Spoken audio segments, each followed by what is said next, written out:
Hello and welcome back to Fantasy Knuts UK. I'm your host Lewis. As always, you can follow me on Twitter at lveens1. And tonight we are doing a rookie mock draft. So it'll be 4 rounds, linear, just as if you was going into your rookie drafts. And it's always interesting to see where the rookies are picked before the actual NFL draft. Like this time last year, you had Isaiah Spiller as the RB2 kind of thing. Treylon Burks, wide receiver 1. Malik Willis, probably QB1. And it's always interesting to see where they land before the NFL draft in these rookie mocks. But my guest this evening to help me analyse all these picks, one of the UK's top-tier dynasty analysts, the final third of Fantasy Wildcard's Dynasty show, because we've had Kev and Matt on in the past. Go check them out. It's a brilliant show. They had a great guest on yesterday. But contributor to King Fantasy Sports and Dynasty Phenom at FF Dynasty Grill on Twitter. Ali, what is going on, mate? Hey Lewis, how you doing, mate? I'm doing really good, thanks. Excited that you brought me on for this rookie mock. I've done a few of these, but I'm really interested to see who these guys pick. Obviously, there's a lot of strategies going on. Before the combine, before the pro days, a lot of these guys have been moving up and down the ranks. So just really excited just to see, with 60 seconds on the clock, who their guys are and what sort of area they're picking in. Yeah, absolutely. I mean, not much time to pick anyway. I love some of these fast drafts. Like DraftKings do them like 30 seconds a pick and things like that for best ball closer to the season. And you got to be on your toes and have a bit of a plan going into it. But this is all a bit of fun anyway. It's just a mock. And there's some heavy hitters in the draft room and some fantasy degenerates, shall we say. But we'll have some fun. But we are ready to go pretty much. I think I've got the draft board here. Not that one. The draft board here. There we go. We can see it a bit better there.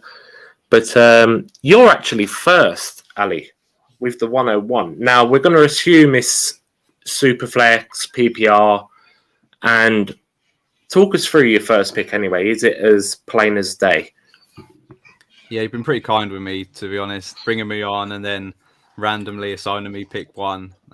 You've been nice. But yeah, it's pretty straightforward, to be honest, in pretty much any format, whether you're playing Superflex or not. This guy is just someone that you can't really miss. He's already touted as the Dynasty running back 1 right now. So it's someone that can increase in value as we approach sort of him hitting the NFL sort of season, whether he lands in the perfect landing spot. There's a chance his value could grow even more. There is some risk involved with this pick as well, though. If you're a team where you're the worst team in the league, a lot of the worst teams in the league, they get the 101 for a reason. Taking a running back's not going to sort your roster out. So there's certainly a lot of strategy involved in, do you want to trade that pick away and get an absolute haul for it? Because we've seen over the past few weeks, as we approach the NFL draft and the combine, people are going mad for Bijan Robinson and this pick. So they're paying an absolute haul for it. And if you're in a position where you can trade that pick away, then absolutely that's the move to make and get a haul. Yeah, I mean, I've received the 101 from trading away Justin Jefferson in a complete rebuild, and like the whole rest of the roster was rubbish. There's about 6 players on now. I think 5 are gone now, and got a couple of other firsts as well there. But I see the boot on the other foot for people that have a dead and buried sort of team, in the fact of, I'll pick him anyway. And then if he goes off like we expect him to, then first 4 or 5 games, sell high, even higher than you can now. And there's a possibility of that, isn't there? Mm-hmm. Yeah, absolutely. If he lands, I mean, he's going to be a 3-down back, and there's not many 3-down workhorse backs left in the NFL. So it's a bit of a dying breed. A lot of these teams are going to 1A, 1B, or sometimes even 3 or 4 running backs and just rotating them. So he is one of the old school backs, and there is definitely a chance that his value can increase. He's just that good a prospect. we say it all the time, but he's the best prospect since Saquon Barkley, and just look how he entered the league and his value shot up. So this is definitely going to be the pick. But yeah, you could definitely pick him right now, and in 6 months' time, halfway through the season, you could trade him away possibly for even more than what you're going to get right now. Yeah, absolutely. I did hit start there. There we go. So Dazza, whoever he is at the 102, and then I am at the 103. No doubt that's just someone that answered the call on Twitter, and we appreciate you jumping in. But I'm at 103. Being super flex, do you think that's the sort of time that quarterbacks start getting looked at, or maybe even at 102? Yeah, so I think this is where you're going to see typically definitely 2 quarterbacks come off the board. Whichever order you have them in, you take your first quarterback, and then the guy sitting at 103, which is you get the pick of the next 2, which for me, I've got them in a tier of 3. So I'm happy for either one of these 3 quarterbacks. I think the next 3 should be quarterbacks, but they're not always been quarterbacks, and there's a lot of hype for the wide receivers like JSN, Jackson Smith and Jigba, and Jahmyr Gibbs as well. So it could easily be one of those guys. Yeah, so Dazza timed out there, and Jahmyr Gibbs has gone there. Now, it's a funny one for me because around the 103, I really do like kind of like Gibbs and JSN, like you've mentioned. But if Young or Stroud are there, they're going to be the day one starters in the NFL, and I think you just have to pick either one of them. And because both are there, I sort of get my choice, and I'm going to go Stroud. Yeah, so Stroud is my quarterback 1. I'm not saying it could change, but it looks likely that he's the bookie's favourite to be the first overall pick for the Panthers, which would be a nice landing spot for him. I think they're building quite a nice team there. Yeah. Could do with some. They've signed some older wide receivers, shall I say, and Adam Thielen, DJ Chark, and that. But yeah, certainly he should look to hit the ground running. He's a guy that can come in and start. And yeah, is safe as houses as a prospect. Stroud and Bryce Young as well. Both of them. If you don't want to risk your pick, those 2 are your guys to pick in the first 2 or 3 picks. We had Bryce Young and Anthony Richardson go the next 2. But yeah, you're absolutely right. The Panthers, they're setting up their rookie QB to succeed from the get-go, right? So they've got a lot of old heads in the building, even with like Hayden Hurst at tight end can be a reliable option. We've seen it in Atlanta when called upon in Cincinnati as well. He done what he had to do. Jackson Smith and Jigba was the first wide receiver off the board after Richardson at 105. That's who I would have as the first wide receiver. What about you? Yeah, I think he separated himself. He really was my wide receiver 1, but he just put himself in another tier with the combine, and he just looks so impressive. He looks every bit as good as the other 2 Ohio State wide receivers that came out in Olave and Garrett Wilson. They've both touted him as saying that he's the best one of the 3. So that's quite exciting if you're getting a prospect as good as them 2 or even better. A lot of people say he can only play in the slot role, but that's not true. He can play outside if he wants to, and he's not going to win that way. He's going to be most productive in the slot, them quick jerky movements, creating space. He's someone that's got such a high floor with a high ceiling as well. So is a safe pick at sort of between the 104 and the 106. I think you'd be really happy to get him there. Well, we've had a little run of wide receivers with Jackson Smith and Jigba, Addison, Johnston, and then Zay Flowers at 109. Matt picked Zay Flowers at 109. What would you have done there, actually? I'd have probably gone Zach Charbonnet, the running back, but Zay Flowers is in that very similar tier. Once you get past Jordan Addison, you can lump Quentin Johnston in there.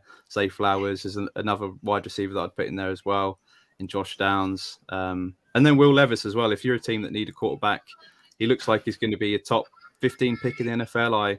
I hope he doesn't go to my Tampa Bay Buccaneers. But I've seen it mocked a few more times than I'd like recently. Well, yeah, even last week I had a couple of the franchise tag boys on, and we done an NFL mock draft, and Will Levis did go to the Bucks in that one as well. Yeah, it tends to it makes too much sense, to be honest, with us going into the season with what Baker Mayfield is looking like the starting quarterback. It's not great for. I think our win total is projected to be 6.5, which is the third lowest in the NFL. So It makes sense. We kind of need a quarterback. I'm hoping we don't address that in this draft, and we try it in the next draft and just see what we've got in Baker Mayfield. But it's going to come in, and I think he's going to be a starter from day one, whatever team he goes for. Yeah, I mean, it's a difficult one with him. I'm not as sold as some people are, but it really, a lot of people, it's either sort of in and out. He's a bit like Marmite, isn't he? Yeah. Oh, he is. He's not the perfect prospect. He's just got tools to make him a good quarterback, but his decision making is terrible. He makes some odd throws, but he can make all the throws. A lot of people are saying, can they fix him a bit like they fixed Josh Allen with his accuracy? Well, he's completely different. I think he's a completely different quarterback. But he looks like he's bulked up. You know, the pictures that have gone around Twitter recently, that he's absolutely bulked up. He's looking really lean. I think he's going to be a starter. So if you're taking him in the top 10 picks, or I'd say probably the 8, 9, 10 pick, you can't really go wrong in Superflex because you're going to get a starter for at least 1 year, possibly 2 years. So the value's still there. Yeah, this quarterback class is making last year look a shambles, isn't it? But Kayshon Boutte, whatever you want to call him, at 112. Now, his stock has been plummeting a little bit, hasn't it?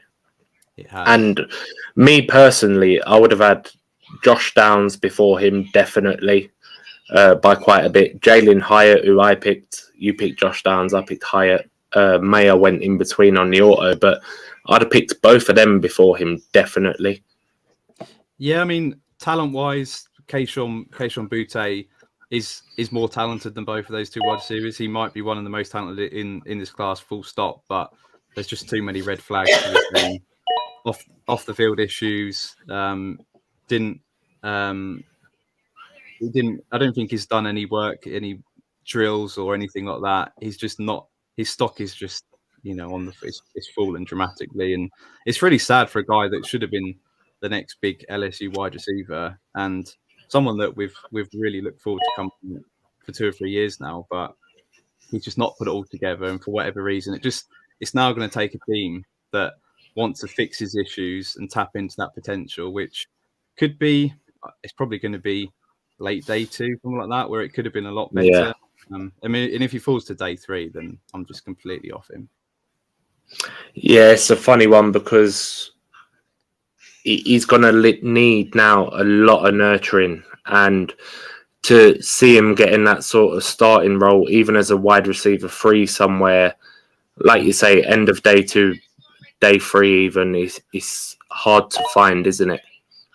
It is. For a guy that, I think in his freshman year, he had a game with 300 receiving yards and 3 touchdowns, and just looked like he could be the next great wide receiver, and it's just not happened for him. So you have to say he's really sad in that respect, but you have to be realistic. The talent is there, but the chances of him making it now are, slim. So I'd rather take the chance than somebody else. I mean, we got obviously Bijan's the clear-cut RB1. Let's talk a little bit about running backs. Jahmyr Gibbs is sort of the consensus too, and they're saying if he was in last year's draft, he would have been right up there with Brees because of the talent, and he is very, very good. Zach Charbonnet is kind of the clear-cut 3, would you say? But it's that next group, because there's a lot of talented running backs in this class. There is. Zach Charbonnet for me at the minute is the running back 3, but there's still question marks about him. There's question marks on all of these. Like Devon Achane is an amazing running back, but he's really small. He's undersized. So is he going to be able to have a 3-down workload in the NFL, which is questionable. Zach Charbonnet looks like the next best running back, but he had a really good offensive line at UCLA. So Yeah. a lot of it was it the running back, was it the offensive line giving him the help, or was it him? There's still some question marks to be had about Zach Charbonnet, but I think he can be a free down back at the NFL level. So I think you have to pick him as the running back free. There's just a few more question marks about the rest of them. There's a couple of other guys that have cut, because after Charbonnet earlier this year, it was like I was looking at Sean Tucker, Zach Evans, but there's a couple other guys in the conversation now, and two of them have jumped above him in this draft. Okay, and you just mentioned, and Israel Abanikanda, he's had a pro day and a half today. Yeah, he looks he looks really, really fast, and the youngest running back I think in this class. He's incredibly strong. I didn't think he was going to be a free down running back. I think it'd be a great 1-2 punch with another running back. So to be honest, I think when it all says and done, when the NFL draft has been there, I think you're going to have to take him in the mid-second round to be able to take Israel. I think you could have got him in the third round, but his draft stock's definitely rising. So he is a second rounder by right now. Yeah, and today didn't do him no harm. Running roughly a 4.3 something in the 41 inch vert, a really long broad jump. I can't remember it off the top of my head, but all of them would have been in right up there with the top in the combine. So he really showed up today. Another little run on running backs as well. A few tight ends have gone. Obviously, Mayer was the auto, Kincaid, and then Darnell Washington was the free. But at the actual combine, none of these tight ends behind Kincaid and Mayer done their stock any harm whatsoever. Or every single one of them showed up with the testing, didn't they? Yeah, I think we're in for a treat with tight ends this rookie class, because the last few years, apart from obviously getting excited about Kyle Pitts, the tight ends have been pretty lacking. But this year, we've probably got 5 guys that I rate that can really do something in Dynasty and in fantasy and produce. And I think we're going to see quite a few of these guys go off the clock in the NFL draft early on. I think you can probably see a couple in the first round. And then from round 2 onwards, you might see the next 3 go. And they're all incredibly athletic. Apart from Michael Mayer, you probably say is the least athletic one of the lot. But he's just the best receiving tight end that we've seen for a while. I think he's going to come in. He's going to get plenty of targets. So someone that you can take high. So I've seen him go in the first round. I don't mind that, but personally, I prefer to wait because there is such a depth in this class. So I'm happy to wait and get someone like a Musgrave in the third round. That's who I've been targeting, or a Sam Laporta, because the upside on them is maybe not quite as high as Michael Mayer, but it's not far off. Yeah, I mean, there's a few. I just took Tucker Kraft, who's from a small school, but he tested extremely well. And, you know, he for a small school tight end, he had decent numbers as well in college. But if you have like Travis Kelce, Mark Andrews, even George Kittle, TJ Hawkinson, and you're in the second round of a rookie draft, say a late pick because you're a contending team, is it time to take a punt on one of these guys to potentially be the successor, if you like, for your dynasty team? Yeah, I'm absolutely fine with that. Let's say I don't quite like taking Michael Mayer too early, because he is sort of going round 1 fringe. But yeah, if you're at the late second, that's where there's a bit of a tier break. I'm happy to take a swing on these guys, because there is an upside with these tight ends, which we haven't seen for a few years. And if you're taking the likes of Darnell Washington, who went late in this draft, or a Luke Musgrave, I'm happy with that at the end of the second, because the upside is there. And like you say, Kelsey's not going to go on forever. He's an incredible tight end. But yeah, if you can get that depth and have that second tight end as someone that has the possibility of being a dynasty top 10 dynasty tight end, like some of these guys do, then yeah, that's absolutely fine to get that depth. Yeah, without a doubt. I mean, that's the sort of attitude I'd be looking at if I was sort of 110 onwards and I've got like a Kelsey or an Andrews or something. But let's the draft has finished. It's up there on the screen anyway, but let's have a look at your two co-hosts, who they've picked. So Matt, when he came into the mock draft, he selected the 104. That's where he thought he'd be drafting from. And I'm like, don't get comfortable. We're going to randomize it before we start. And he ended up with 109. So Matt's got a wide receiver, Zay Flowers, and then the three running backs there. What do you think of that? Yeah, that's classic, Matt. And I mean, to get Kendre Miller in the sort of late third round is pretty incredible. I've seen him mostly go second round, so to get him third round I like that because all three of the guys that he's took a chance on the running backs. Zach Evans came in and he was a better prospect coming out than Bijan Robinson, but it's just fallen apart for him. But the talent is there, and the same with Kendre Miller. He's rated really high.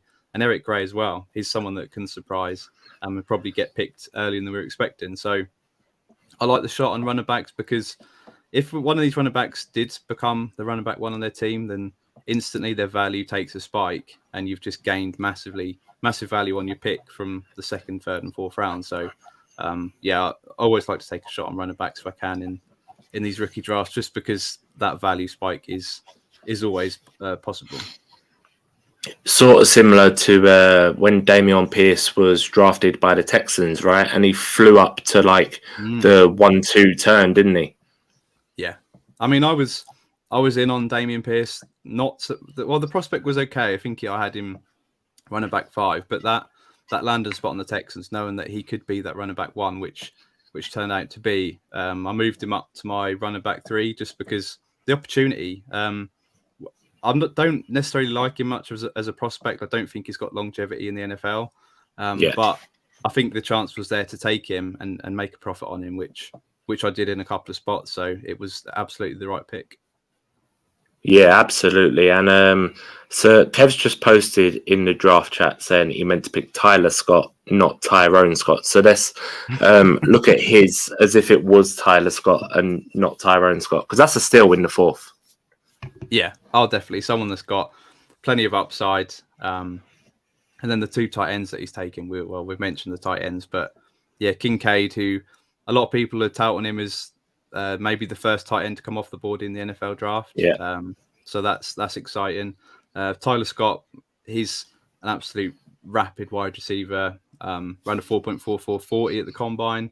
A yak guy, yards after carry guy. So yeah, if he lands in the right spot in the right offense, is someone that can be a home run talent and be really useful for fantasy. For someone in the 4th round, you're just looking for upside, and people like Tyler Scott has definitely got upside. So yeah, worth the pick in the 4th. Yeah, you look at upside players in the 4th round here. Zach Kuntz, absolutely unreal testing. Eric Gray, like you mentioned.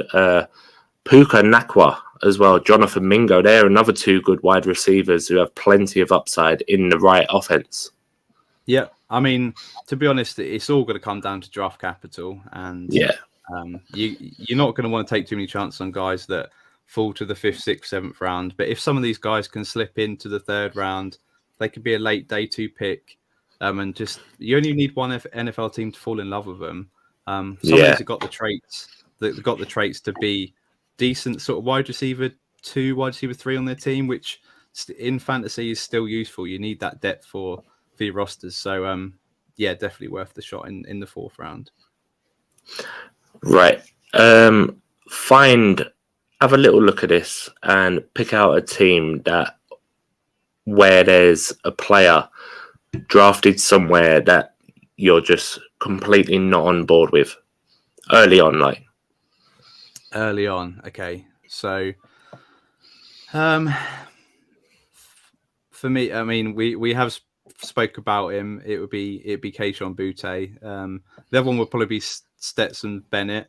I mean, he was absolutely fine in college, but I can't see him being any more than it's like a 5th, 6th round quarterback in the NFL where he's projected to go. So not a huge amount of upside especially for an older guy. Not quite sure about that pick. I've seen him go a lot later on.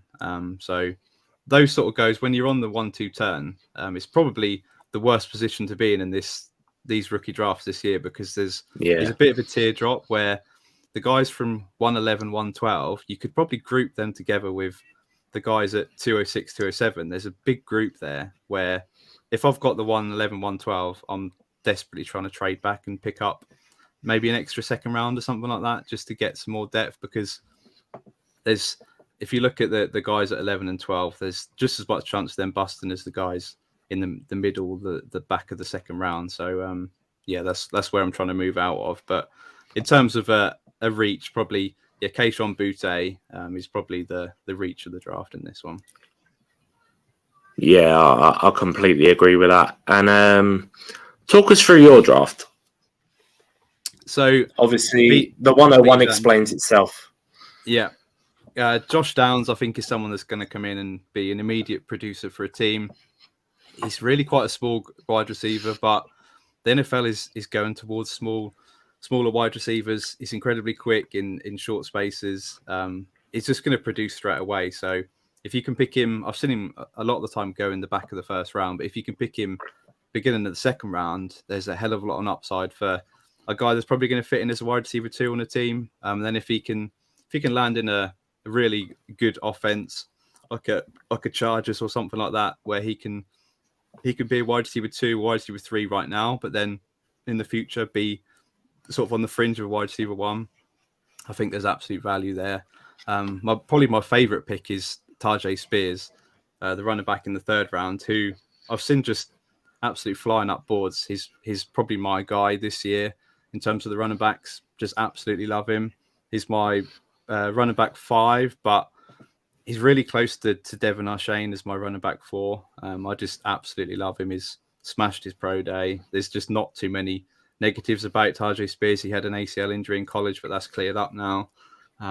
He had 8 consecutive games of 100 plus yards in 2022. He just absolutely smashing it. So if you can pick him, I'll say if you can pick Tajay Spears up in the middle to late second round, that's where I'm targeting him. So if he falls to the third, then yeah, I'm delighted with that. Yeah, that was a smash for you there. Is there anyone here that you think was great value other than Tajay Spears around there? Yeah, probably the next guy, Marvin Mims, that was picked at the 3-2. I think he can be a guy that can produce right away as well. He's such a solid prospect with a pretty high ceiling as well. I can't see him ever being a wide receiver 1, but he could be a wide receiver 2, contribute right away. So I think honestly you might have to take him in the second round. But if he slips to the third round, then you just have to snatch him, because Marvin Mims I think he's going to be a solid fantasy producer for years to come.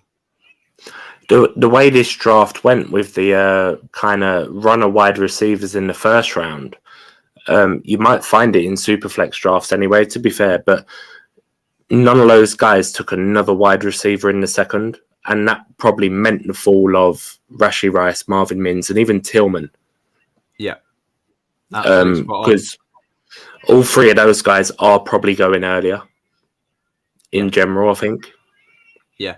No, they are. And it just comes down to need. Like, a lot of people will just take the best player available, but then a lot of people will say, well, I've taken my wide receiver who I'm happy to take Jordan Anderson in the first. I think he's a really solid prospect with a high ceiling. Perhaps I'll bank on one of these running backs. I've seen it quite often where the running backs have been dropping to the second round, and it's just about 8 or 9 running backs in the second round. This one seems to be a mix of quarterbacks and tight ends as well, which is nice. But a lot of the running backs are on a similar tier for me, where it all comes down to draft capital. But I'm happy to take a shot on the second round. Probably not the first round, but happy in the second round. Yeah, absolutely. Especially, like you say, you got Spears above Izzy, Sean Tucker, and Zach Evans. But like you say, with tiers, they're all like neck and neck at the moment, and it depends who lands where. And this is the fun of doing it now, and it was the same last year. We're like, obviously Walker becoming the consensus RB2 in the end, but Spiller this time last year by Dynasty League football was the RB2. Yeah. And I think he was coming off the board at 103 in one QB. Yeah, 106 in Superflex, I think it was. Yeah. And it just shows you that you can be as high as you want on some of these guys. You can do as much film watching as you want, looking at the stats. And if the NFL teams don't see it that way, and I do have a feeling that some of these running backs could drop further than we expect, just because I think there's so many half-decent running backs this year that a lot of the NFL teams are going to think, well, we can perhaps wait on a running back another round or two and still take a half-decent one. So they're going to fall perhaps to date. There's going to be 2 or 3 that fall to day 3 that you're not expecting, which would be a shame. But just think it's because this class is so strong at running back and so deep that some of these guys are going to fall, and some of the NFL teams are going to target wide receivers earlier because there's not so many good wide receivers in this draft, especially the top tier. I think you're going to see probably 3 go in round 1, and then quite a few go in round 2 and round 3, and the running backs could fall with that. Yeah, absolutely. And the way the NFL is going, and a lot of teams are deploying the sort of 1A, 1B system, even more so because, well, most of the free agents that were worth noting are now picked up, but there's guys out there still who could do a job maybe, but a lot of teams are deploying 2 running backs normal. Yeah. And it don't do well for running backs coming out of college into their draft capital and that. And like it shows you with Spiller, absolute nightmare landing spot behind Eckler after 2,000-yard seasons back to back, and honors in both years as well. So it don't mean a thing until they're drafted. This is it. I mean, we were talking about it pre-draft process. We had him close to Breece Hall, and just look at the difference in value now between Breece Hall and Isaiah Spiller. It's an absolute mile between the two. So it just shows, you've got to wait to see what happens in the NFL draft. It's good to have your pre-draft rankings because in the NFL draft, if those guys go higher or just where you expect them, then you know that you can back up your process, that your process was right.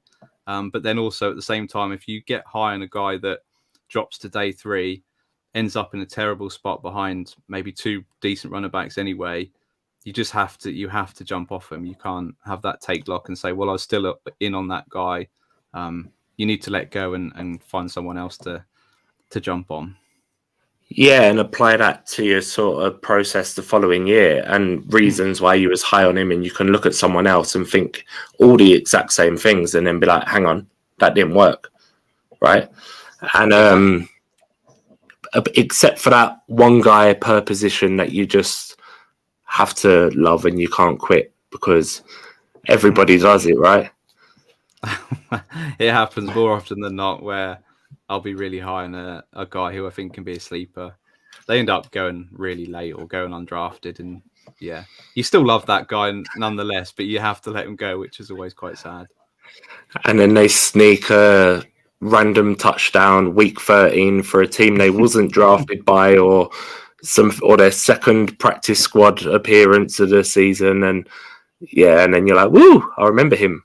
That's when you dig the tweets out that you were high on that guy to try and look good. But overall, you have to be careful. But we like to have our guys pre-draft, especially if for whatever reason, if you get a bit of luck and they do go higher than expected, then that backs up your process even more. The one last year that people sort of came round on was Abram Smith. And I think he was picked up by the Saints, was it? Yeah. And now in the XFL, he's doing like over 5 yards per carry, like 90-ish yards per game, 5 touchdowns in 6 games, and he's setting the XFL alight. And do you think there might be a team that takes a chance on him rather than in the draft, maybe? You never know. We've not really seen it before that it go the other way, but you just never know. It depends. All depends on what happens in the draft and whether there's still needs for running backs. Come after the draft, come in the season. There's always lots of injuries occurring, especially at the running back position. We saw what happened last year with the top running backs. They pretty much most of them got injured at some point throughout the season, which allowed the likes of Kenneth Walker to rocket up the rankings, and Yeah. teams get desperate at running back. So you never know. If you've got a deep bench, then he's someone that you could probably pick up right now and stash away, which is an interesting guy. But yeah, certainly he's got some upside. If he ever did get a shot back in the NFL, then he's got plenty of upside.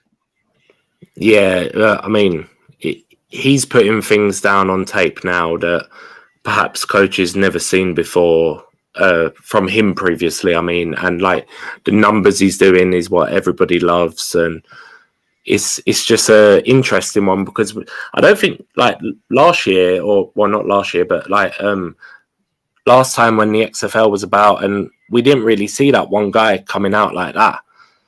He's like setting that league alight, but that is about it, I think, mate. Why we got you here? Let's ask you: is there any free agency moves, people jump into new teams that you absolutely love for Dynasty? Not. There wasn't massive ones to come off the top of my head. Some of them I thought people got a bit too hyped about, like DJ Moore going to Chicago Bears. It's someone that they think Justin Fields is the next great quarterback, which he showed an amazing amount last season. But I saw him ranked as ahead of Patrick Mahomes in the Dynasty ranking today, which is absolutely crazy. But yeah, it's just a team that he's gonna throw the ball more this year, but he's not going to throw the ball enough to support multiple wide receivers, a bit like Jalen Hurts did last year. So the one for DJ Moore is a bit of a sideways move for me, and with the hype, I've managed to sell him in a couple of places. But yeah, there's not been many amazing signings that have intrigued me. I think you have to be a bit cautious in the moves that they've made in free agency because there's so many good wide receivers and running backs that are going to land on teams that are going to destroy the likes of Rashad Penny, someone that you think, my God, he's got an amazing opportunity now if he can stay healthy. But if they land Bijan Robinson in the first round or Jahmyr Gibbs or someone like that, then Rashad Penny's value is just going to crash again. So I think you have to be cautious with free agency. It's absolutely mad the amount of hype that Penny started getting when he landed on the Eagles, because literally 5 minutes before someone would have said, "Oh, if Bijan goes to the Eagles, that sucks." And like, is it not the same thing? Do you know what I mean? Like, if Rashad Penny stays healthy, yes, he is explosive. He gives you over that 5 yards per carry. When he's been healthy, he has been amazing for fantasy football. But if Bijan went there, wouldn't it be the same thing? No, it's an awful spot. They don't give a shit.